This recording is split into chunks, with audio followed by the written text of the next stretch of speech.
You keep hearing the word laziness, but what actually is it? Well, the feeling when you absolutely don't want to do something you know you can do, that can be described as laziness. However, did you know that is all caused by one tiny molecule? That molecule is dopamine. Dopamine, produced in the ventral tegmental area, is released when we do something pleasurable like playing video games.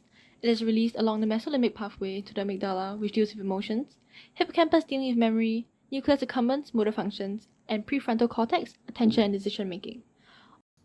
All these places have dopamine receptors, which gives us a feeling of euphoria when dopamine is received.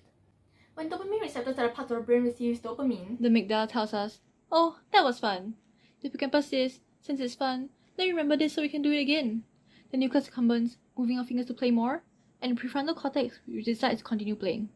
The more you play, the more dopamine gets released and the entire cycle repeats, ensuring continued euphoria, which your brain loves. Activities like video games gives our brain a dopamine flood, and to deal with the excessively large amounts of dopamine being released, the brain will reduce the number of dopamine receptors and release less dopamine.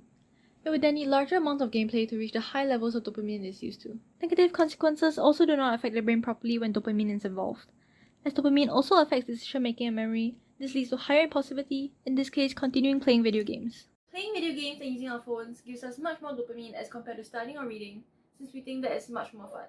The amount released from studying or reading simply isn't enough. And unfortunately, our brain isn't always on our side.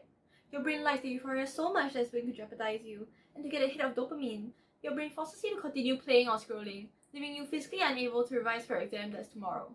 Laziness isn't just being unwilling to work, it is literally not being able to, because in that moment, your brain doesn't allow you to work, all for some dopamine. The discovery of dopamine and its impacts on our bodies in 1957 gave us insight to how our body actually works, and reason behind simple everyday choices to incurable medical conditions.